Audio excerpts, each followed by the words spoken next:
Ahora que tu esposa ha muerto, recoge tus cosas y no vuelvas nunca más. La voz gélida de Mauricio resonó en la mesa, tan afilada como un cuchillo cortando el aire denso con olor a carne asada fría. La habitación entera se sumió en el silencio. La vela encendida para Elena aún ardía. Su humo, fino como un hilo, temblaba en la penumbra. Valeria, mi única hija, estaba sentada frente a mí, con la mirada baja, sus dedos girando el anillo de bodas sobre la mesa, como si intentara evitar mi mirada. Nadie dijo una palabra más. Y entonces, ella asintió levemente, un asentimiento suficiente para matar lo que quedaba de mí. Me quedé allí, inmóvil como una roca. 7 días antes, enterré a la mujer que me acompañó durante 38 años. 7 días viviendo en el vacío, esperando encontrar un poco de calidez en mi hija y mi yerno. Pero lo que recibí fue una sentencia de expulsión de la misma casa que estas manos habían levantado ladrillo por ladrillo. La casa donde Elena colgó las cortinas azules, donde Valeria sopló las velas de cumpleaños año tras año, ahora se convertía en un campo de batalla donde yo era el sobrante. Miré a mi alrededor. La foto familiar en la pared, nosotros 3, sonriendo radiantes bajo el sol del patio trasero, ahora parecía una burla. La habitación estaba tan silenciosa que podía oír el leve tintineo de una cuchara contra un plato. Pregunté en voz baja, mi voz tan grave como el último aliento de un hombre exhausto. «Valeria, ¿de verdad piensas eso?» Ella no levantó la cabeza. Solo dijo, con voz baja pero firme, «Papá, esta casa es demasiado grande, demasiado vacía. Deberías ir a un lugar más tranquilo». Me reí. Una risa sin aliento. 23 años pagando la hipoteca, sudando, reparando cada teja, ahora resumidos en 2 palabras. Demasiado vacía. Mauricio se reclinó en su silla, cruzando los brazos, con una mirada triunfante. Usted todavía está fuerte, pero a su edad, todos necesitan un lugar adecuado. Solo estamos pensando en usted. Quise rebatir, pero el aliento se me atoró en la garganta. En su mirada, yo ya no era su suegro, sino una carga que necesitaba ser eliminada. Me volví hacia Valeria. Esos ojos azules, idénticos a los de Elena. Pero esa mirada ahora era extraña, tan distante, que me heló el corazón. ¿De verdad quieres que me vaya? Silencio. Luego dijo, casi en un susurro, «Papá, solo quiero que estés más cómodo». Cómodo. Esa palabra se clavó en mí como una aguja. Dejé el tenedor sobre la mesa, temiendo que el temblor de mis manos revelara mi conmoción interna. Nadie me detuvo cuando me levanté. Ni una disculpa, ni una mirada que me retuviera. Caminé hacia el armario de los abrigos. Tomé mi viejo abrigo de paño. La voz de Mauricio sonó detrás de mí, fría, decisiva. Mañana le ayudaré a encontrar un lugar nuevo. Solo dije 2 palabras. Entiendo. Esas 2 palabras envolvían 38 años de matrimonio, 23 años de trabajo y 7 días de duelo. Abrí la puerta. El viento frío entró de golpe, apagando la vela sobre la mesa. Por un instante, la casa se sumió en la oscuridad, al igual que mi familia, que acababa de apagar su última luz. Antes de continuar, suscríbete al canal y cuéntanos desde dónde nos escuchas en los comentarios de abajo. Esa noche, la calle estaba tan desierta como si toda la ciudad también estuviera de luto. Caminaba despacio, mis viejos zapatos crujiendo sobre las baldosas húmedas por el rocío. Nadie me despidió. Ninguna puerta se abrió. Ninguna voz me llamó para detenerme. Detrás de mí, la luz de la ventana de la casa que solía llamar hogar se proyectaba en un tono amarillo pálido, y luego se cerró. Solo quedaba mi sombra tambaleándose en el largo camino. Levanté la vista al cielo. No había estrellas, solo nubes negras cubriéndolo todo. En mi cabeza resonaba la voz de Elena, suave pero firme. Arturo, si un día la gente cambia, no los odies. Solo recuerda quién eres. Me detuve frente a la florería de la esquina, donde años atrás le compré el primer ramo de rosas. Las rosas en las macetas ahora estaban secas, sus hojas marchitas y enrolladas. Exactamente como yo en este momento. Un cuerpo presente, pero con el corazón marchito por dentro. El último autobús del día pasó. El viento me arrancó la bufanda del hombro. No corrí tras ella. Sabía que ya no tenía nada que perder para apurarme. Cada paso pesaba como si arrastrara los 38 años de felicidad que se habían extinguido. Mi pequeño apartamento estaba al final de la vieja calle. La puerta seguía cerrada con llave, tal como la dejé por la mañana, cuando salí con la esperanza de compartir la cena con mi hija. Ahora regresaba, trayendo solo un sabor amargo en la garganta y un silencio gélido. Encendí la luz. La débil luz amarilla iluminó los marcos de fotos cubiertos de polvo. En el centro, mi foto de bodas con Elena, ella sonriendo radiante, y yo, tomándola de la mano, confiado como el hombre que lo tenía todo. Colgué mi abrigo, preparé una taza de café negro, la costumbre de ambos durante décadas. El vapor subía, disolviéndose gradualmente en la habitación vacía. Coloqué suavemente la taza junto al marco de la foto y dije en voz baja: «Elena, hicieron algo que nunca imaginé. Me dijeron que debía irme de la casa, irme de sus vidas». Me reí, pero las lágrimas brotaron. ¿Sabes? Incluso la forma en que dicen papá ahora suena como una formalidad. Afuera, el viento golpeaba la ventana, trayendo consigo el tintineo del árbol frente al porche. Me senté en silencio, escuchando los latidos de mi corazón ralentizarse. No por miedo, sino por vacío. Elena solía decir: «Las rosas solo florecen cuando se cuidan con todo el corazón. El rosal que plantaste debe estar marchitándose». Cerré los ojos suavemente, dejando que los recuerdos volvieran.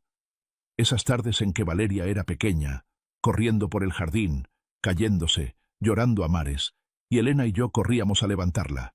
Ella regañaba con cariño: «La hija de Arturo es muy valiente. Nunca te romperá el corazón». Desearía que esas palabras hubieran sido ciertas para siempre.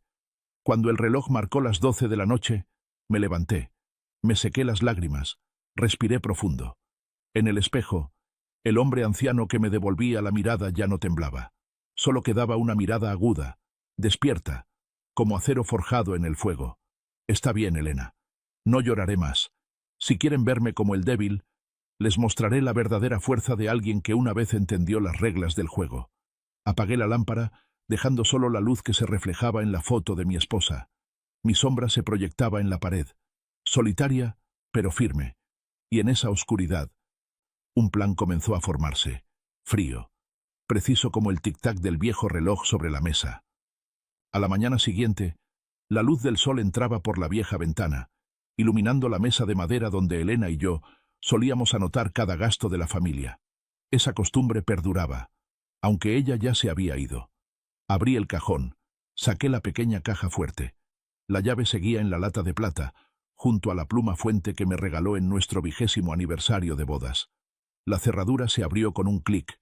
El sonido metálico y seco resonó en la habitación silenciosa. Dentro había una pila de papeles ordenados, tan cuidadosamente como un ritual. Cada papel, cada número, era testigo de los años que había vivido y en los que había confiado. Abrí el primer cuaderno, mi letra y la de Elena se entremezclaban. Hileras de palabras escritas a mano, temblorosas pero regulares. Universidad de Arizona, 89.000 USD. Enganche de la casa para Valeria, 65.000 USD. Boda, 23.000 USD. Y cantidades menores. 8.000 para el negocio fallido de Mauricio. 3.000 para el auto que dijeron necesitar para ir a trabajar lejos. En total, más de $215.000. Miré el número final. La tinta estaba manchada por una lágrima, quizás la lágrima de Elena el día que escribió esa línea. Tomé una foto vieja del sobre. Valeria, el día de su graduación, con toga azul, una sonrisa radiante, de pie entre su madre y yo. Recuerdo esa tarde como si fuera ayer. Cuando resonaron los aplausos, Elena apretó mi mano con fuerza, tan emocionada que su anillo de bodas se marcó en mi piel. Valeria corrió hacia nosotros, me abrazó y dijo entre lágrimas: «Siempre cuidaré de ustedes, papá, mamá». Lo prometo. Esa promesa, con el paso de los años, ahora se convertía en un corte. Suspiré levemente, colocando la foto sobre la mesa. Cada cantidad de dinero que di, me dije a mí mismo que no era una pérdida, sino una inversión en el futuro de mi hija. Pero ahora entendía que hay inversiones que nunca generan ganancias. Serví café, tomé un sorbo. El sabor amargo se extendió por mi lengua. como la misma sensación de traición que aún no podía creer que fuera real. Abrí otra carpeta. Papeles de aval bancario. La línea avalista Arturo Butler apareció ante mis ojos. 35 años en el oficio me hicieron entenderlo claramente. Quien firma en esa posición es el responsable si todo se derrumba, y el que pierde siempre es el que depositó su confianza. Tomé un cuaderno nuevo, abrí la primera página.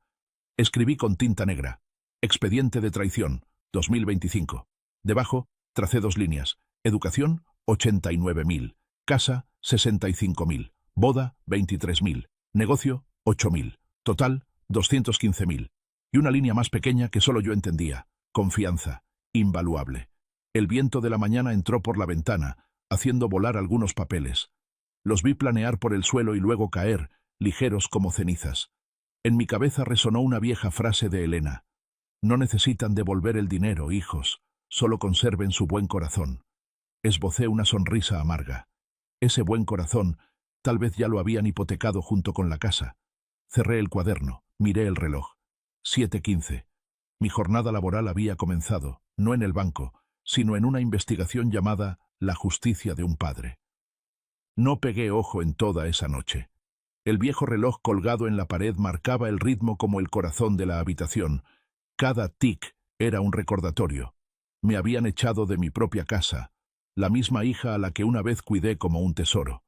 Me senté en la oscuridad, mirando el retrato de Elena sobre la mesa, la luz de la lámpara de escritorio iluminando su rostro.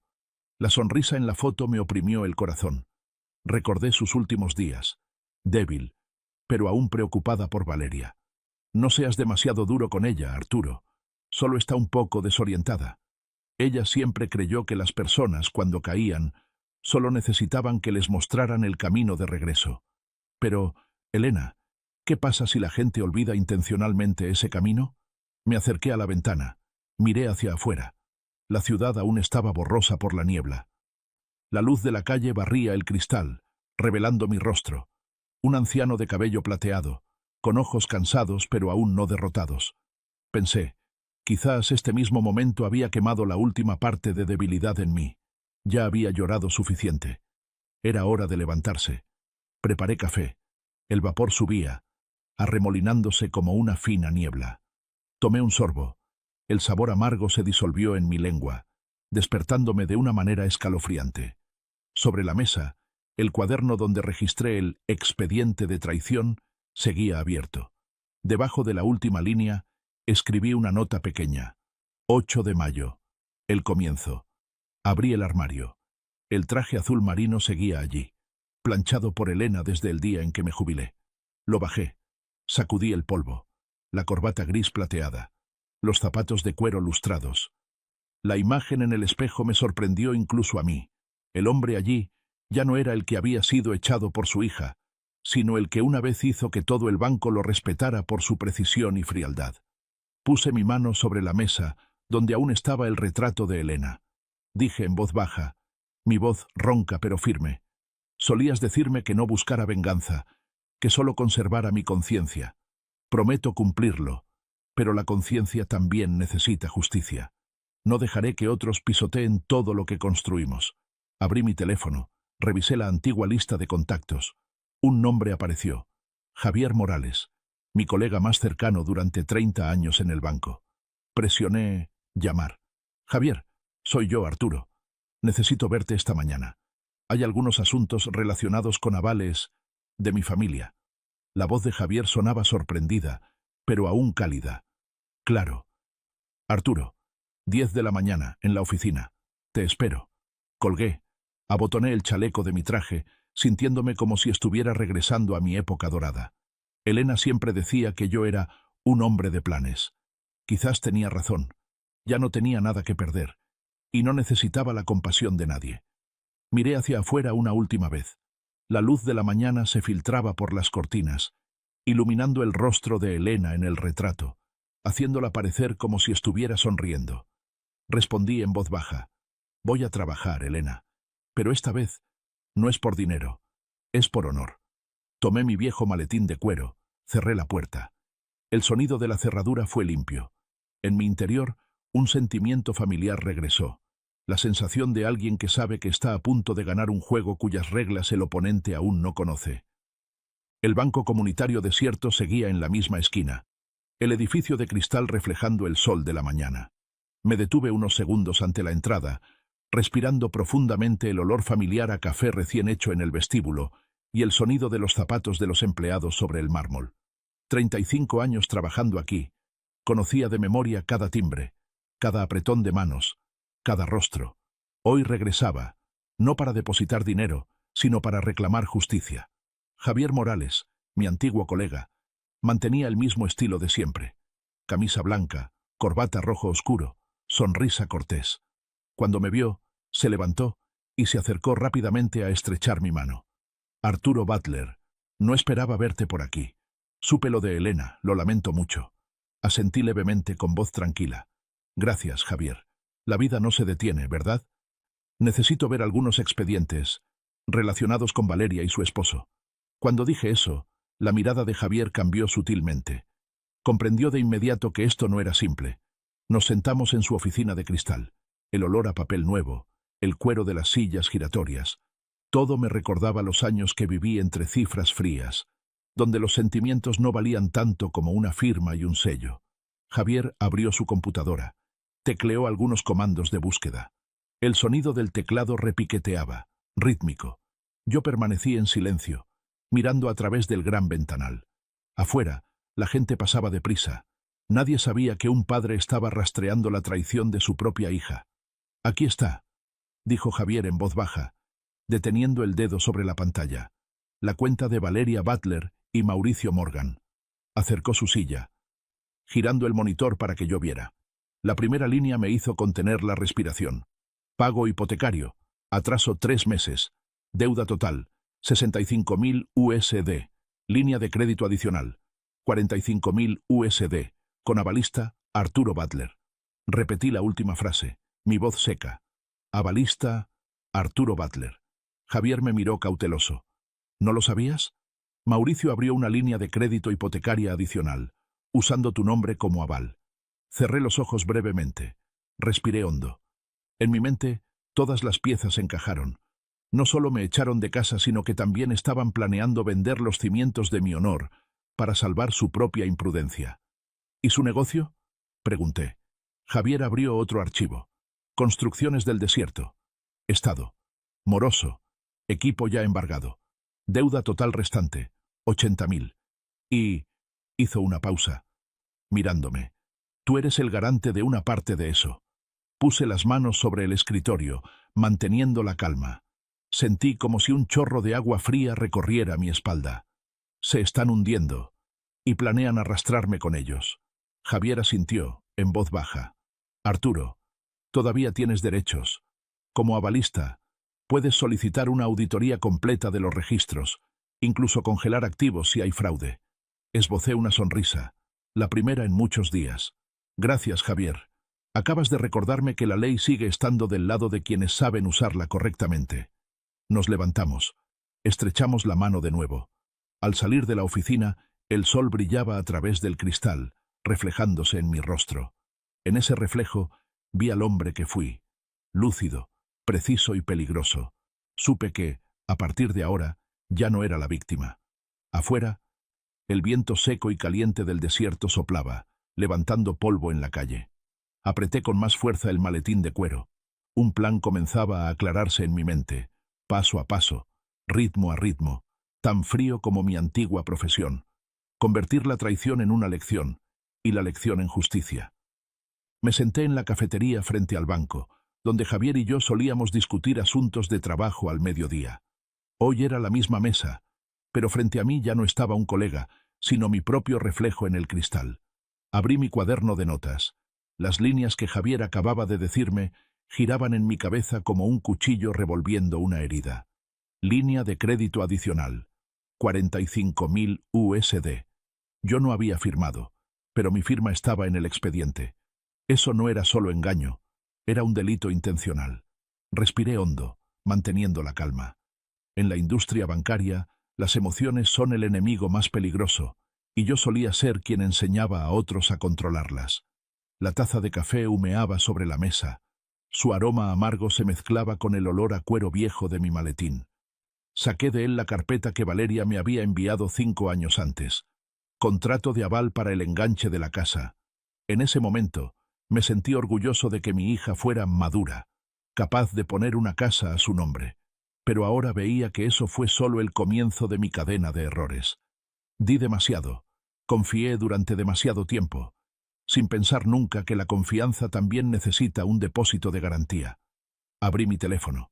Busqué información sobre construcciones del desierto. Los números rojos aparecieron en la pantalla. Préstamos impagados, deuda acumulada, clientes en litigio. Todo apuntaba a una cosa. La compañía de Mauricio estaba a punto de colapsar. Y cuando colapsara, yo, el avalista, sería quien pagara. Reí suavemente, una risa seca. ¡Qué ironía! Toda mi vida enseñando a otros cómo evitar riesgos financieros. Y ahora mi propia familia me empujaba a una trampa de deudas. Pero no soy presa fácil. Si usaron el dinero para traicionar, usaré el sistema para enseñarles el significado de las consecuencias. Tomé mi cuaderno de cuero, escribí en la primera línea. Paso 1. Identificar el motivo. Dinero. Paso 2. Identificar el medio. Fraude. Paso 3. Identificar el objetivo. Apropiación de bienes. Paso 4. Identificar la reacción. Recuperar el honor. Me detuve, subrayando la última línea. Recuperar el honor. No por venganza, sino porque no podía permitir que Elena presenciara desde lejos cómo su esposo era humillado de esta manera. La campanilla de la puerta del café sonó. El mesero trajo más agua. Miré el reloj. 11:45. En mi mente, cada paso del cálculo comenzaba a tomar forma, claro y frío como el cristal de la ventana. Empezaría recopilando pruebas, luego verificaría la firma y después trabajaría con el abogado Luis Herrera. Todo se haría legalmente, razonablemente, y nadie podría acusarme de nada. Levanté la vista, miré al otro lado de la calle. A través del cristal transparente del banco, vi mi reflejo. Traje azul, maletín marrón, la mirada ya sin temblar. Susurré. Creen que solo soy un viejo solitario. Pronto descubrirán que la edad no hace que un zorro olvide cómo cazar. Afuera, el viento caliente soplaba más fuerte, arrastrando arena por el asfalto. Me levanté, tomé mi maletín, salí del café. Cada uno de mis pasos era lento, firme, como la cuenta regresiva de un plan que se ponía en marcha. Un plan que no necesitaba armas, solo firmas, y el silencio de alguien que entendía perfectamente cómo funcionaba todo el sistema. Temprano en la mañana, con la luz del sol apenas atravesando las cortinas, ya estaba en camino a la oficina del abogado. El traje seguía impecable, el maletín pesado con los papeles ordenados. Sobre la mesa, el viejo reloj marcaba el ritmo con su tic-tac constante, recordándome que todo necesita su momento adecuado. No tenía prisa, pero cada paso tenía un propósito. Luis Herrera me abrió la puerta con un ligero abrazo a la antigua. Conocía bien mi temperamento. Sin ira, sin gritos, solo acción. Puse el maletín sobre la mesa. Saqué la carpeta marcada. Libretas de ahorro, contratos de hipoteca, copias de correspondencia bancaria, capturas de pantalla de la línea de crédito añadida a mi nombre. Le entregué cada página, mi voz monótona como la de alguien que ha ensayado la historia muchas veces. Luis, abusaron de mi firma. Usaron mi nombre para pedir préstamos e hipotecar. Me echaron de casa y me arrastraron a sus deudas. Quiero limpiar todo, legalmente. Luis revisó cada hoja, su rostro mudando al ver las cifras. No dijo nada precipitado, solo hizo preguntas profesionales. ¿Tienes pruebas de que esa firma es falsa? ¿Tienes un registro de las transferencias? ¿Tienes testigos? Cada pregunta suya era un puente de la emoción a lo legal. Respondí a cada una, entregando correos electrónicos, mensajes de texto, historiales de transferencias, todo lo que había guardado meticulosamente durante años. Planeamos los pasos, tan claros como un mapa financiero. Recopilación de pruebas formales, solicitar copias de historiales crediticios, estados de cuenta, contratos de préstamo y confirmación de flujos de efectivo. Javier había prometido ayudar con contactos internos. Ahora Luis prepararía oficialmente los documentos para exigir al banco que los proporcionara según la regulación. Verificación de firmas y responsabilidad legal. Si la firma fue falsificada o la información oculta, usando el dinero del préstamo para fines distintos a los comprometidos, eso era base para anular parte de la obligación de la balista. Declaración ante las agencias reguladoras. Enviar un informe anónimo sobre las violaciones de seguridad y licencias de construcciones del desierto, para activar una inspección administrativa. No atacar personalmente, sino la falta de transparencia en sus operaciones comerciales. Aplicar una estrategia crediticia. Coordinar con antiguos amigos en otros bancos para poner su expediente en estado de riesgo, bloqueando cualquier intento de obtener más préstamos. Estrategia de comunicación a cuentagotas, sin alardear, pero dejando que la opinión pública local supiera que había riesgos en ese negocio. Una forma efectiva de hacer que los socios se retiraran. Luis anotó cada paso en el acta, firmó, selló. Sentí una ligereza en el pecho, no la satisfacción de la venganza, sino la tranquilidad de que la ley se usaba para su propósito correcto, proteger al explotado. Antes de irme, Luis me miró fijamente. Arturo, lo que estás haciendo debe ser impecablemente limpio. No nos vengamos con trucos sucios. Usamos la ley, usamos la verdad. Asentí. Ese era precisamente mi principio. Justicia legal, sin rebajarse al nivel de quienes me habían herido. De camino, pasé por la librería, compré algunas carpetas blancas. Me senté en un pequeño mostrador de café. Reorganicé la cronología estratégica, marcando los hitos. El día que añadieron la línea de crédito, el día del pago atrasado, el día que enviaría el informe anónimo, el día programado para enviar la carta de requerimiento del banco. Todo marcado con tinta negra, en líneas rectas, ordenado hasta la frialdad. Afuera, el rosal de Elena todavía tenía algunos capullos entreabiertos, un recordatorio de que cualquier acto, por despiadado que parezca, debe ejecutarse con mano firme y respeto por lo que nos dio fuerza. Recogí un pétalo caído, lo puse en la primera página del cuaderno, como un juramento. No hacía esto por odio, lo hacía para restaurar el orden, para enseñar que se puede abusar de la confianza, pero la justicia siempre encuentra la forma de restaurar el equilibrio. Esa tarde, mientras el sol se inclinaba sobre el porche, sonó mi teléfono. El número que apareció era el de Valeria. Miré la pantalla durante un buen rato. El vapor de mi café se enfriaba. La primera llamada desde la noche en que me echaron.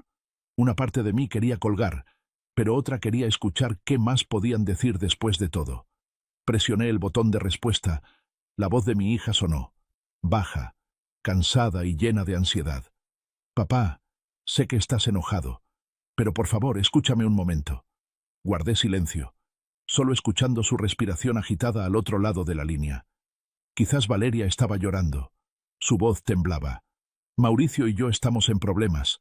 Su compañía perdió un gran contrato y estamos a punto de retrasarnos en el pago de la casa.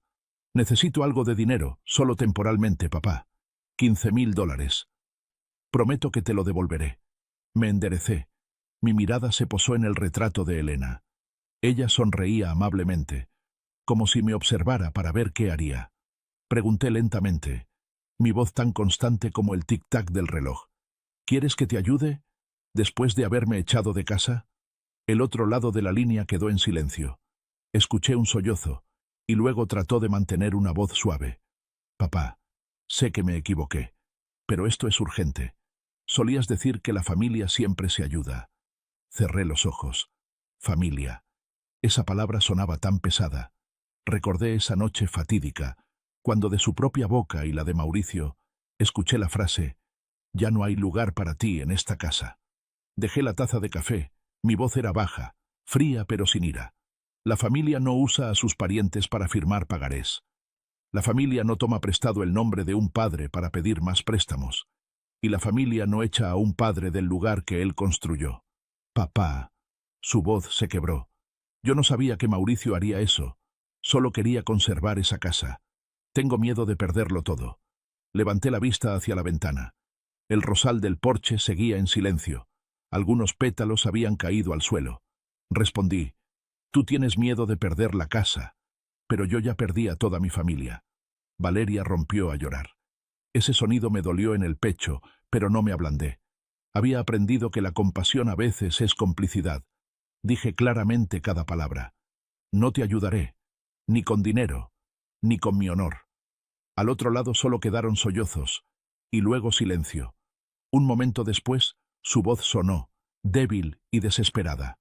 Papá, te lo ruego, solo esta vez. Colgué, sin brusquedad, sin ira, solo colgué, y puse el teléfono sobre la mesa, junto al cuaderno donde estaba escribiendo. Cronología estratégica. Tomé la pluma, añadí una nueva línea, con letra recta y uniforme. 12 de mayo. Primera llamada. Solicitud de ayuda financiera. Rechazada. Me senté en silencio mirando la tinta secarse. Por dentro, no había alegría de victoria, solo la sensación helada de la verdad. Se estaban hundiendo, y solo ahora sabían cómo pedir auxilio. Pero la justicia no salva a nadie, solo refleja las acciones de cada uno. Me levanté, salí al jardín. La última luz del día cubría de oro el rosal. Me agaché, recogí un pétalo recién caído, lo acaricié suavemente. ¿Ves, Elena? Están empezando a darse cuenta de lo que es una pérdida real. Una brisa ligera sopló. El aroma de las rosas se esparció en el aire. Supe que, desde ese momento, el primer engranaje de mi plan se había movido. Lento, silencioso, pero imparable. Esa noche, abrí mi laptop.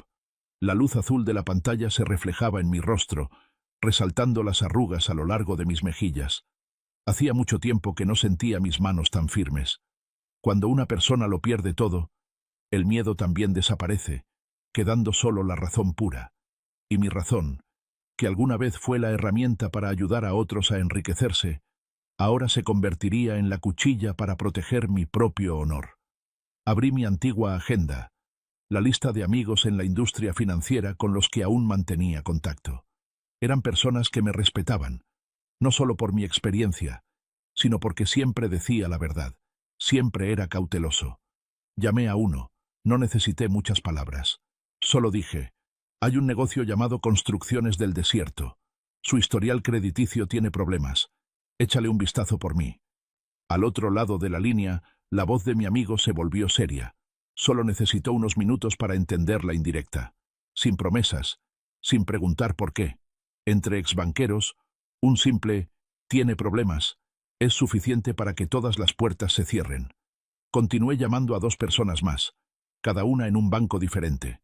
No inventé nada, solo expuse los hechos, los pagos atrasados, la segunda línea de crédito abierta con una firma no autenticada. No necesité decir que yo era el avalista. Todos entendieron que eso los haría ser más cautelosos que nunca.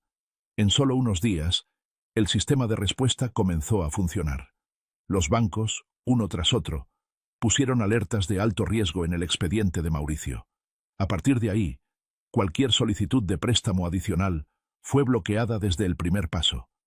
Las instituciones financieras operan como una red neuronal. Una señal de advertencia es suficiente para extenderse por todo el sistema, y yo fui quien presionó el botón. Durante esos días, seguí viviendo normalmente. Caminatas matutinas, regando el rosal de Elena, leyendo el periódico por la tarde en el pequeño café cerca de casa. Pero detrás de esa calma, cada pieza del plan encajaba. Javier me envió un mensaje. Arturo, he revisado sus expedientes. Efectivamente, hay indicios de falsificación de firma. Pasaremos a una auditoría interna. Solo respondí con una palabra. Gracias. Sabía que eso significaba que todos sus préstamos serían suspendidos hasta que se completara la investigación. Mauricio seguramente entraría en pánico. En cuanto a Valeria, no estaba seguro de si ella entendía lo que estaba sucediendo. La cuarta noche, recibí un correo electrónico de un amigo en el Banco Nacional. Butler, el expediente de Mauricio Morgan ha sido marcado con un riesgo 9-10. Ningún banco aprobará nuevo crédito. Me recosté en la silla. Cerré los ojos suavemente. Sin risas, sin regodeo. Solo la sensación silenciosa de la justicia volviendo a su curso. Lo que me hicieron, ahora lo sentirían en el mismo lenguaje que usaron para menospreciarme. Números, activos y pérdidas. Añadí otra nota en mi cuaderno de cuero. 15 de mayo. El sistema ha reaccionado. Los bancos cierran expedientes. Paso 1 completado. Luego dejé la pluma. Tomé un sorbo de café negro. Miré por la ventana. La luna nueva flotaba sobre el cielo del desierto.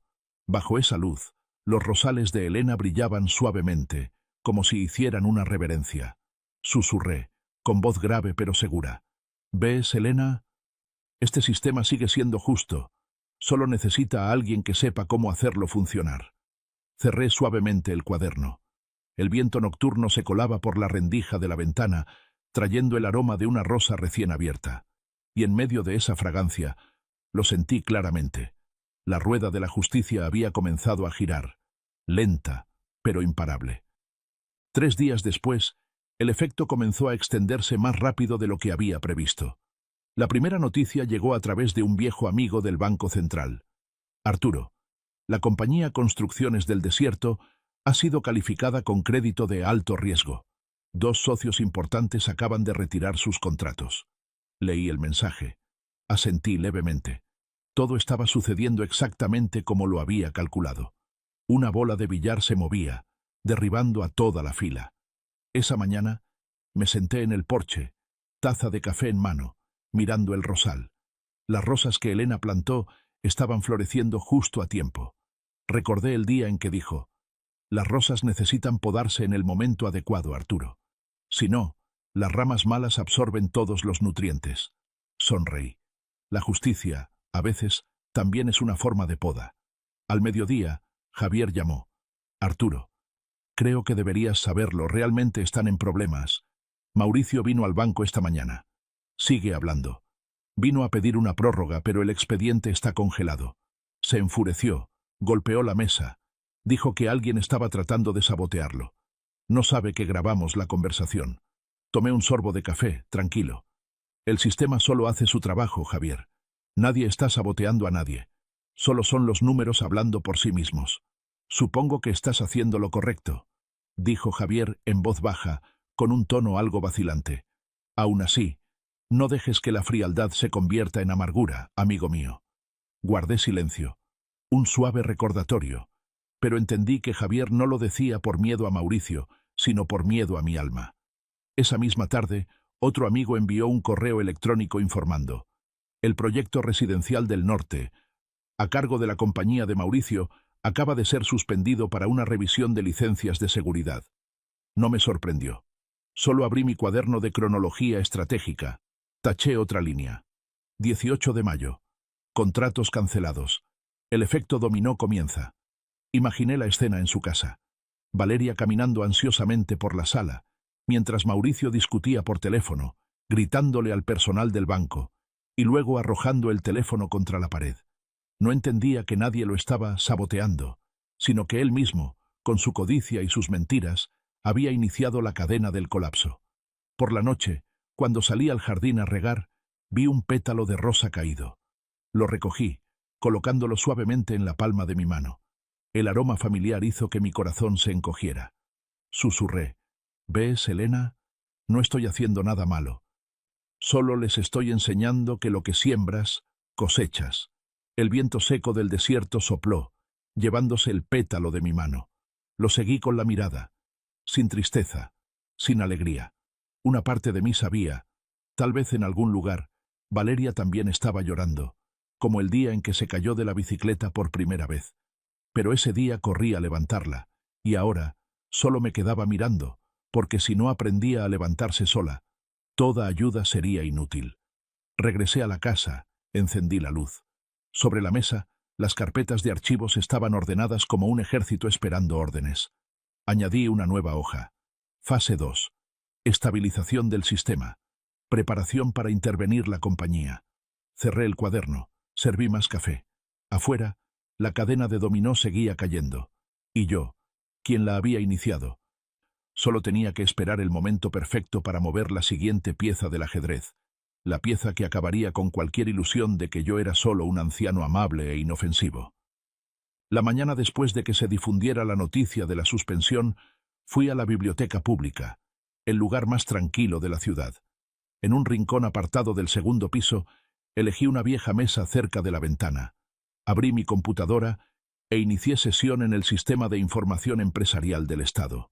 Después de 30 años en la banca, conocía perfectamente todos los flujos de dinero y regulaciones. Aquí, en este espacio silencioso como el viento del desierto, Comencé a revisar cada expediente de la compañía Construcciones del Desierto. Lo que apareció ante mis ojos superó incluso mis suposiciones. 3 proyectos retrasados, 2 quejas de subcontratistas por pagos pendientes y un informe de violación de seguridad laboral en proceso de investigación. Todo era público. Solo había que saber dónde buscar. Imprimí cada página. Marqué los puntos importantes con bolígrafo rojo y los guardé ordenadamente en mi maletín de cuero. Cuando bajé al mostrador de préstamos, la bibliotecaria me reconoció. «Señor Butler, hace tiempo que no lo veíamos por aquí». Sonreí. «Sigo viniendo. Solo que ahora leo para recordar mi antiguo oficio, más que para aprender algo nuevo». Ella asintió, sin hacer más preguntas. Las personas que han trabajado en bancos comparten una especie de silencio. La única diferencia es que yo ya no lo hacía por ganancias. Al mediodía me reuní con Roberto Hernández, un viejo amigo que trabajaba en el Departamento de Planificación Urbana. Nos encontramos en el Café Punto de Encuentro, un lugar frecuentado por personal financiero. Roberto ya tenía el cabello casi completamente blanco, pero su mirada seguía siendo aguda. Fui directo al grano. «Roberto, estoy haciendo un pequeño análisis. ¿Conoces una compañía llamada Construcciones del Desierto?» Roberto frunció el ceño. «Claro, están en problemas. He oído que tienen retrasos en 2 proyectos, licencias de seguridad sin actualizar, y están revisando sus pólizas de seguro laboral. ¿Por qué preguntas? Me interesa su transparencia. Si piensas invertir, te aconsejo que no lo hagas. Les falta el seguro desde hace 3 meses consecutivos, y en esta industria, un pequeño accidente es suficiente para cerrar el negocio». Asentí, le di las gracias y salí del café. Cuando salí, la luz del sol era cegadora, pero en mi mente todo estaba claro. Solo se necesitaba un empujón, y la compañía de Mauricio no podría sostenerse. Y ese empujón no requería violencia, solo la verdad. Por la tarde visité la oficina de Luis Herrera. Le entregué toda la nueva documentación recopilada. Luis la leyó, levantó la cabeza y me miró. «Arturo, si envías estos expedientes al Departamento de Seguridad Laboral, tendrán que abrir una investigación de inmediato. ¿Pero estás seguro? Una vez que ese proceso comience, es casi imposible que esa compañía se recupere». Respondí, con la voz tan tranquila como alguien hablando del clima. «Necesitan aprender que cada contrato tiene una cláusula de penalización.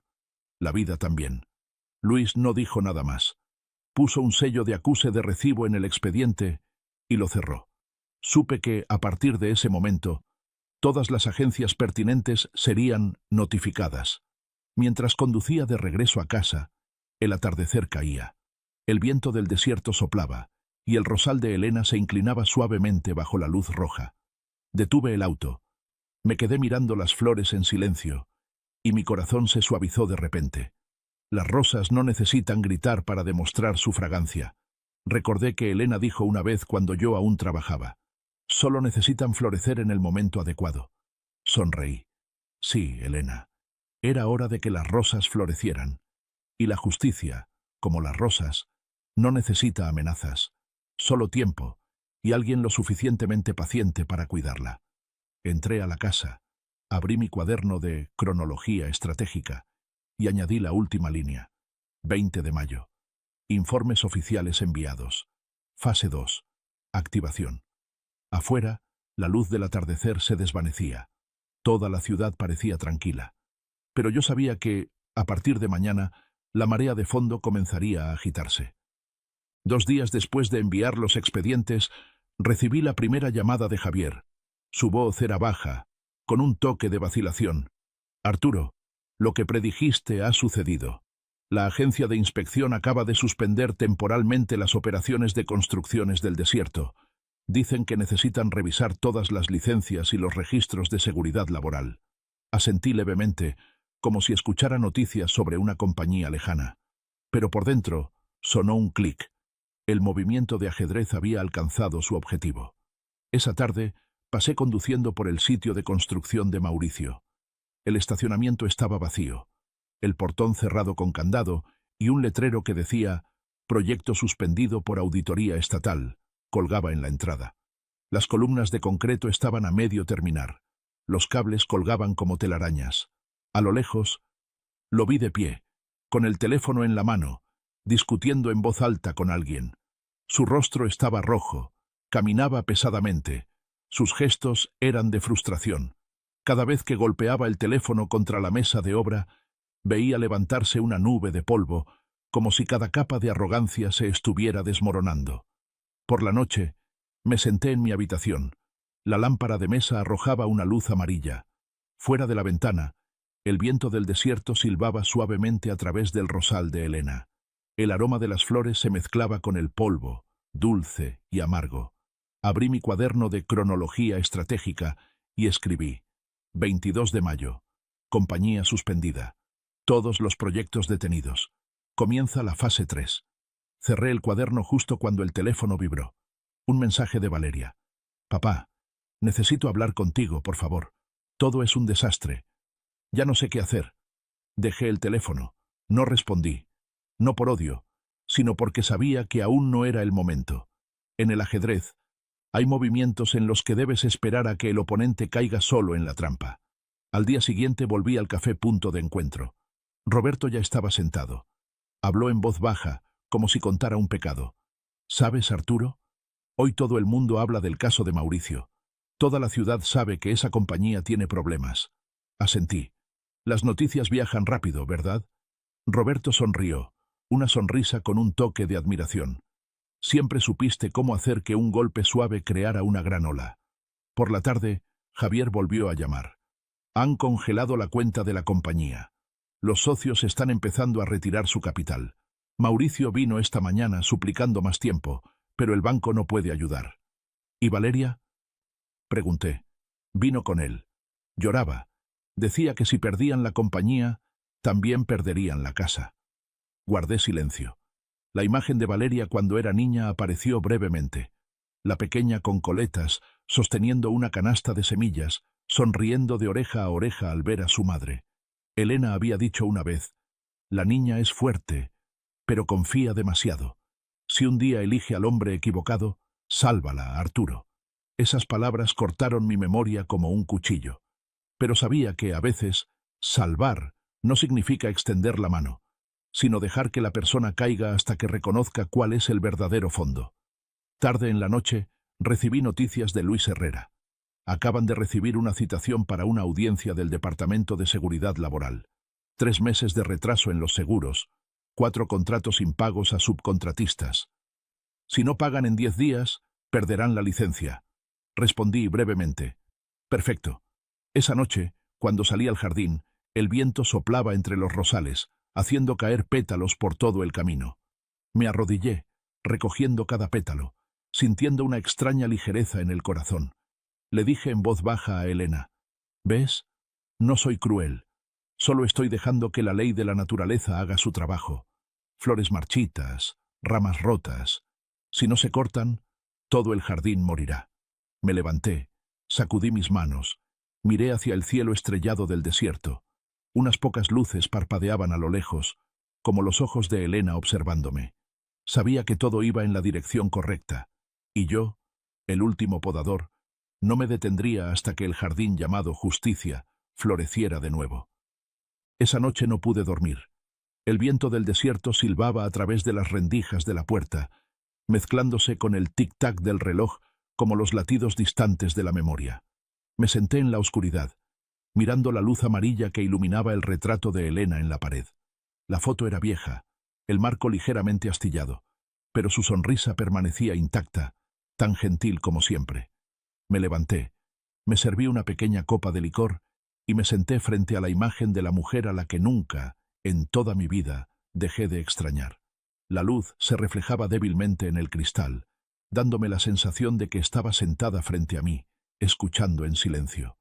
Elena, susurré. ¿Hice lo correcto? ¿Elegí un camino que podrías perdonarme? No esperé una respuesta, pero el viento sopló suavemente por la ventana, moviendo la cortina. En ese instante, fue como si escuchara su voz, suave como un aliento. Confía, pero verifica. Esa frase, su viejo consejo, de cuando yo era gerente de la sucursal bancaria.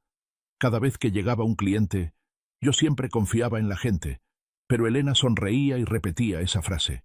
En ese entonces, pensé que solo era su costumbre. Ahora entendía que era la filosofía de toda una vida. Tomé mi cuaderno de cuero, abrí la primera página. Debajo de la línea «Cronología estratégica», escribí una nueva frase. Fase 4. Reequilibrar los valores. Afuera, el viento traía el aroma de las rosas recién abiertas. Abrí la puerta y salí. La luz de la luna iluminaba el jardín, las rosas blancas mezcladas con las rojas, brillando como pequeñas velas. El jardín que Elena había cuidado con todo su corazón ahora revivía esplendorosamente después de tantos días de sequía. Me agaché, toqué un capullo que se abría. El pétalo era suave y fresco, como la mano de ella cuando aún vivía. De repente, recordé el primer día que llegamos a esa casa. Elena, con una pala en la mano, riendo a carcajadas en medio del terreno baldío. ¿Ves, Arturo? Esta tierra es seca, pero es buena. Solo necesita que la rieguen con constancia, y las flores crecerán. Tenía razón. Las flores crecieron. Y ahora, la justicia también estaba brotando de la misma tierra árida donde intentaron enterrarme. Levanté la vista hacia el cielo lleno de estrellas. En algún lugar creía que Elena estaba sonriendo. Tal vez no estaría de acuerdo con mi método, pero entendería el porqué. No me estaba vengando con odio. Solo estaba devolviendo el orden a mi mundo, el orden que la codicia de otros había destrozado. Regresé a mi estudio. Me senté a la mesa. Bajo la pálida luz de la luna, la taza de café enfriada junto al cuaderno, escribí una pequeña línea más, como una confidencia enviada a la difunta. No me estoy vengando, Elena. Solo estoy haciendo exactamente lo que me enseñaste. Cree en el bien, pero no dejes que abusen de él. Y si debes actuar, actúa con la razón, no con la ira. Cerré el cuaderno. Respiré hondo el aroma de las rosas que entraba por la ventana. Afuera, la noche aún era larga, pero mi corazón ya no se sentía pesado. Sabía que ya no estaba luchando solo, porque en cada paso que daba, la sombra de Elena me acompañaba. Y cuando miré la mesa, la gota de licor reflejó la luz de la luna, brillando como sus ojos, gentiles, pero firmes. La mirada de una mujer que me enseñó lo que era la justicia en el amor. El viernes por la mañana, la luz del sol inundó la ventana, iluminando la mesa donde el cuaderno de cronología estratégica seguía abierto. Debajo de la última línea que había escrito la noche anterior, reequilibrar los valores, había un espacio en blanco. Tomé la pluma y añadí, 25 de mayo. Es hora de dejar que vengan a mí. Cuando las personas colapsan, suelen buscar a la última persona a la que despreciaron. Sabía que esa llamada llegaría pronto. Como era de esperar, por la tarde, sonó el teléfono. Miré la pantalla. Era Valeria, la segunda llamada.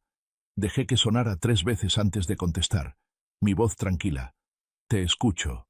Al otro lado de la línea, una voz entrecortada, ahogada. Papá, la compañía está congelada. Mauricio no puede dormir. El banco no nos presta. Los proyectos están cancelados. Nosotros estamos a punto de perder la casa, papá. Cerré los ojos. Respiré hondo. En esa voz había pánico, miedo y algo de la niña que una vez lloró llamándome papi cuando se cayó. Pero no podía dejar que la compasión nublara mi razón. No soy un banco. Lo sé. Pero eres mi padre. Solías decir que pasara lo que pasara, nunca le darías la espalda a la familia. Y tú solías decir que nunca me romperías el corazón. Ambos rompimos nuestras promesas, Valeria. Silencio. La oí llorar, y luego intentó continuar. Mauricio está fuera de control. Dice cosas horribles. Papá, ya no reconozco al hombre con el que me casé. Seguí tranquilo. La gente solo muestra su verdadera cara cuando pierde lo que más ama. Yo, en cambio, ya no tengo nada que perder. Por eso lo veo todo con claridad. Ella sollozó. Papá, por favor, ayúdanos solo esta vez. Prometo hacer todo lo que quieras, respondí, mi voz grave y lenta. Si quieres ayuda, primero debes aprender a enfrentar las consecuencias. No enviaré dinero, pero te esperaré aquí. Colgué. La mano que sostenía el teléfono no temblaba, solo se sentía un poco pesada. Salí al porche. Miré hacia el jardín. Las rosas estaban en su máximo esplendor. El viento soplaba. Pétalos ligeros caían como lluvia. Me dije a mí mismo, Elena, tus flores han florecido en el momento más oportuno. Todo es así. Oportuno. 3 días después, Luis Herrera llamó para informar. Arturo, acaban de recibir la notificación oficial del banco. Si no pagan en los próximos 5 días, la casa será embargada. Dije en voz baja. Bien, es hora de que aprendan el precio de una firma. Esa noche, me senté a escribir una nueva línea en el cuaderno. 28 de mayo. Están a punto de perder el techo. Fase 5. Esperar a que vengan. Afuera, el desierto se cubría de un atardecer rojo oscuro. El viento soplaba más fuerte que otros días. En el frío seco de la noche, me sentí extrañamente en paz. Sin regodeo, sin ira. Solo la certeza de quien sabe que la justicia a veces no necesita actuar. Solo necesita paciencia. Levanté suavemente mi copa de licor, observando cómo la luz se reflejaba en el líquido oscuro. Cuando regresen, Elena, no gritaré, ni reprocharé. Les mostraré lo que tú siempre creíste, que la justicia no necesita ser ruidosa, solo precisa. Luego apagué la luz, salí al jardín. El viento nocturno se arremolinaba entre las ramas de los rosales, trayendo su suave fragancia y el eco de una vieja promesa. La promesa de que protegería todo lo que Elena había atesorado, incluso de la manera más fría. 3 días después, tal como lo predije, el timbre de la puerta sonó en medio de la tarde bochornosa. Estaba sentado en la sala, con una taza de café en la mano, mis ojos fijos en el rosal. El olor de las flores se mezclaba con el olor a tierra seca, penetrante pero limpio. Cuando miré por la ventana, vi un auto estacionado afuera. Valeria bajó primero, con la ropa arrugada, los ojos hinchados y rojos. Mauricio la siguió, caminando pesadamente, el rostro demudado. No abrí la puerta de inmediato. Dejé que tocaran el timbre 2 veces más, como para recordarles que, esta vez, ellos eran los que estaban afuera de mi puerta. Finalmente caminé, abrí el cerrojo y dije en voz baja, ya llegaron. Entren. Mauricio no se atrevió a mirarme. Valeria agachó la cabeza, apretando su bolso. Sus labios temblando como si quisiera decir algo pero no pudiera. La habitación estaba en silencio. Solo el viejo reloj de pared marcaba cada segundo, rítmico, frío. Señalé el juego de sofás. Siéntense.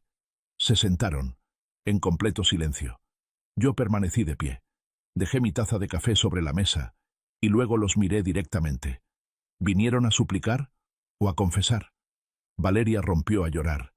Las lágrimas corrían por sus mejillas. Papá, nos equivocamos. No sabía que las cosas llegarían a este punto. La compañía colapsó. El banco está a punto de quitarnos la casa.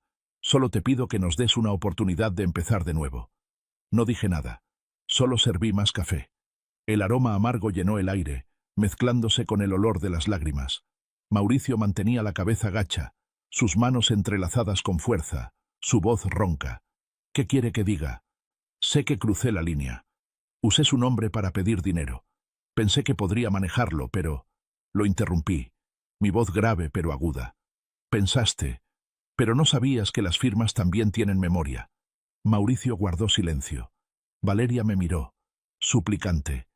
Papá, lo siento. Dejé que él me influyera, no supe cómo parar. Tenía miedo de perderlo todo. Esbocé una sonrisa amarga. Solo tenías miedo de perder dinero, no miedo de perderme a mí. Esa frase cayó como una piedra pesada, haciendo que el aire en la habitación se solidificara. Valeria escondió el rostro, sollozando sin poder hablar. Miré a mi hija, sintiendo un leve dolor en el pecho, pero la razón me mantuvo firme. Sabía que este era el momento decisivo. Si me ablandaba, todo el esfuerzo se iría por el desagüe. Dejé la taza, me senté frente a ellos, mi voz tan tranquila como la de alguien dirigiendo una reunión. ¿Saben por qué todo colapsó tan rápido? Mauricio negó levemente con la cabeza. Porque el sistema solo necesita una pequeña pieza defectuosa para derribar toda la torre. Igual que una familia. Cuando se rompe la confianza, todo lo demás es solo una ilusión. Valeria levantó la vista, con los ojos enrojecidos. Papá, si mamá estuviera viva, no habría dejado que esto pasara. Miré por la ventana, donde la luz se filtraba a través de las hojas de los rosales que se mecían. Si tu madre estuviera viva, probablemente lloraría, pero lo entendería, porque ella me enseñó que, a veces, Hay que dejar que la gente sienta las consecuencias para que entiendan el valor de lo que perdieron. Me levanté. Les hice señas para que me siguieran a mi estudio. Cuando la puerta se cerró, en la habitación solo quedó el tic-tac del reloj y 3 personas, 2 culpables y un padre que ya tenía preparada su sentencia. Me senté en mi silla, puse el maletín de cuero sobre el escritorio y atrapé sus miradas con mis ojos fríos como el acero. Ahora, hablemos como adultos. Abrí el cerrojo de mi maletín de cuero, saqué cada carpeta, ya ordenadas. Sin una palabra de más, las puse sobre la mesa, girándolas hacia las 2 personas que mantenían la cabeza gacha. La luz de la ventana iluminaba los papeles, reflejándose como cuchillas brillantes. Aquí están las copias de los préstamos, dije lentamente, junto con la verificación de firmas del banco. Aquí, señalé la línea impresa en negrita. Avalista, Arturo Butler. Valeria levantó la vista, su rostro pálido. Papá, ¿lo revisaste todo? No solo lo revisé, sino que verifiqué cada letra, cada sello de tinta. Mauricio, usaste mi nombre para pedir $45.000 adicionales. Firma falsa, sello falso y confianza real. Mauricio apretó los labios, sus manos se cerraron en puños. Usted está hablando como si yo lo hubiera engañado a propósito. Solo pensé que cuando la compañía se estabilizara, lo pagaría todo. Ese es precisamente el problema. Lo interrumpí, mi voz gélida. Pensaste más de lo que hiciste, y el precio de tu imprudencia es que toda tu familia lo pierda todo. Abrí la segunda carpeta. El informe del Departamento de Seguridad Laboral, los documentos de la inspección, la lista de deudas impagas. Este es el resumen de tu vida real, Mauricio. La compañía Construcciones del Desierto está actualmente bajo investigación, con operaciones suspendidas, cuentas congeladas y la licencia a punto de expirar. Y hice una pausa, mirándolo directamente. Fui yo quien envió esos expedientes. Mauricio levantó la cabeza. Sus ojos se abrieron de par en par. Su rostro pasó de la sorpresa a la furia. ¿Usted qué hizo? Permanecí inmóvil. Mi voz tan constante como el agua que fluye. No inventé nada, no difamé. Solo transmití información real al lugar donde necesitaba ser vista. Yo no te destruí. Solo dejé que la ley hiciera su trabajo. Valeria se volvió hacia mí. Las lágrimas corrían por su rostro. Papá, ¿cómo pudiste? Miré a mi hija. Mi mirada no era de ira, solo de profunda decepción. Porque una vez te enseñé que todos los errores tienen un precio, pero tal vez nunca lo creíste hasta ahora. Mauricio golpeó la mesa con la mano. Su voz temblaba. Es usted un monstruo. ¿Qué más quiere, eh? ¿Quiere verme arruinado? Me levanté, ajustando lentamente el cuello de mi chaleco, mi mirada tan fría como una navaja bien afilada. No, quiero que te veas claramente. Me menospreciaste al subestimar la inteligencia de un anciano. Ahora entiende, la edad no me hace más débil, solo me hace más sabio de lo que crees. Nadie dijo nada más. Solo el viejo reloj en la esquina de la habitación sonaba rítmicamente, frío como un veredicto. Abrí la última carpeta, la empujé hacia Valeria. Este es el acta de confirmación del banco. Todas las cuentas a mi nombre han sido completamente separadas de sus expedientes de deuda. Pueden perder la casa, pueden perder la compañía, pero yo no perderé mi honor. Valeria extendió una mano temblorosa para tocar la carpeta, sus ojos empañados. Papá, lo siento. Asentí levemente. Mi voz se suavizó. No necesito disculpas. Necesito que entiendas que la justicia nunca necesita gritar.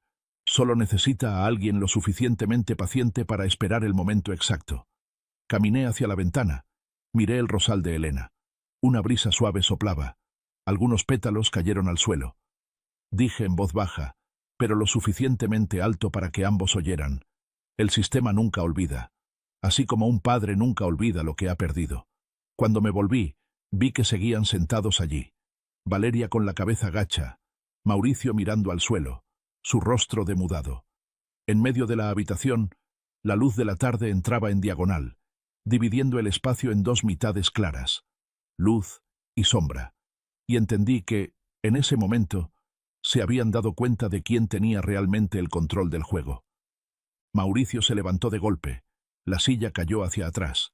El golpe resonó estrepitosamente en la habitación silenciosa. Su rostro estaba enrojecido. Sus manos temblaban de ira. «Es usted un monstruo», gritó con la voz ronca. «Ha arruinado mi vida. Ha arruinado a esta familia». Yo seguí allí, de pie, con la mano apoyada en el respaldo de mi silla, sin cambiar de expresión. Mi voz era grave, fría pero sólida como una roca. «No, Mauricio, tú te arruinaste a ti mismo. Yo solo hice que la verdad saliera a la luz». Valeria tiró del brazo de su esposo. Su voz temblaba. «No, por favor. Es culpa nuestra. No empeores las cosas». Pero Mauricio ya no escuchaba. Se acercó a la mesa.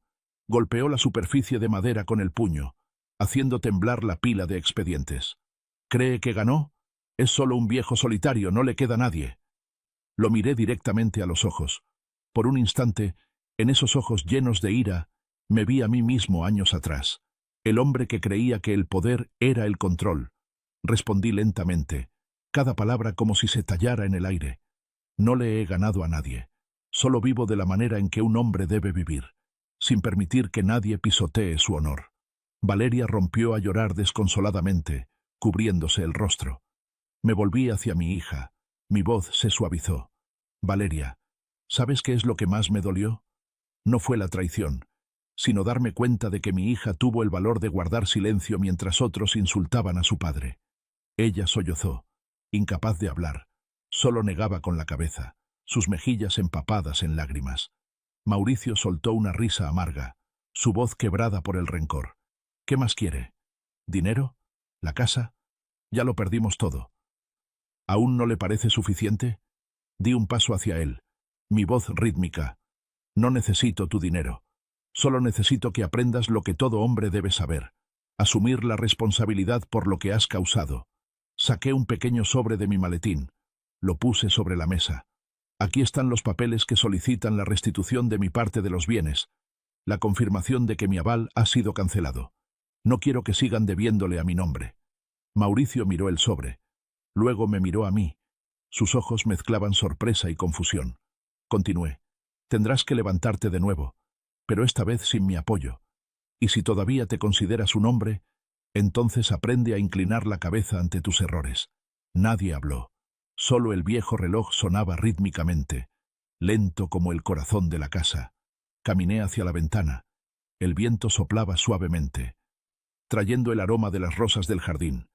Dije, sin darme la vuelta: «Han perdido mucho, pero peor es haberse perdido a ustedes mismos. Si hoy salen de aquí todavía con su orgullo intacto, todo mi esfuerzo habrá sido en vano». Valeria se levantó, temblando. Se acercó. Puso su mano en mi hombro, sollozando. «Papá, lo siento. Yo ya no sé qué hacer». Me volví, la miré fijamente. Mi voz grave, cálida pero firme. «No necesitas llorar. Necesitas recordar. Nunca dejes que otros definan tu bondad con dinero». Mauricio agachó la cabeza, en silencio. Por primera vez desde que entró, su voz bajó de tono. «Usted, ¿qué quiere que haga?» Volví a la mesa, los miré a ambos. «No quiero nada. Pero si ambos quieren salvar el poco autorrespeto que les queda, acepten las condiciones que les ofrezco». Ya no había ira, solo un silencio pesado, como el final de un juicio. Me senté, levanté la vista hacia el viejo reloj. El segundero pasó por el 12, y supe que este momento era la hora del juicio. Dije en voz baja, casi en un susurro: «La justicia no llega con gritos, sino en el momento en que la gente se ve a sí misma en el espejo y ya no reconoce a quién le devuelve la mirada». Nadie respondió. En esa habitación solo quedaba el llanto ahogado de Valeria y la mirada baja de Mauricio. Supe que habían entendido. Y así, el veredicto fue dictado. Sin tribunal, sin juez, solo un padre lo suficientemente frío como para enseñarles la última lección. Volví a sentarme en mi silla, con las manos entrelazadas frente al pecho, la mirada tranquila. Ya no había ira, ni desprecio, solo el silencio de alguien que ha ganado, pero no se regodea. Mauricio y Valeria estaban sentados frente a mí, uno con la cabeza gacha, la otra secándose las lágrimas. La luz de la tarde se filtraba por la cortina, cayendo en una larga franja sobre la mesa de madera, iluminando los expedientes aún abiertos. Dije, mi voz lenta, grave y decisiva: No quiero alargar esto. No quiero que mi hija y el hombre que eligió sigan siendo unos fracasados. Pero todo error tiene un precio. Mauricio levantó la vista. Sus labios temblaban ligeramente. ¿Qué quiere que hagamos? Abrí mi maletín de cuero. Saqué un sobre blanco. Lo puse en el centro de la mesa. Aquí hay 3 condiciones. Sin ellas, esta conversación termina aquí. Saqué el papel. Leí lentamente cada línea como si leyera una sentencia. Primera condición. Escribirán una carta de disculpa pública. No para mí, sino para Elena. Esa carta se publicará en la página web del vecindario y se enviará a las personas que asistieron a su boda. Necesitan saber que los padres no merecen ser olvidados y mucho menos traicionados. Valeria se llevó la mano a la boca. Las lágrimas brotaron. Papá, ¿quieres que nos humillemos públicamente?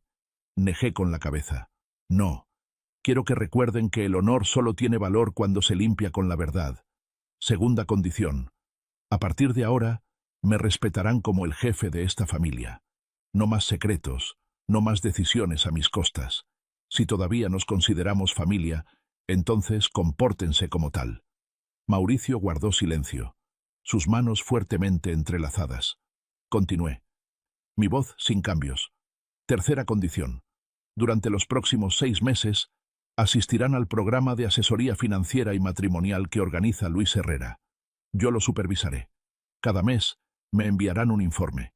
No para controlarlos, sino para asegurarme de que aprendan a mantenerse erguidos.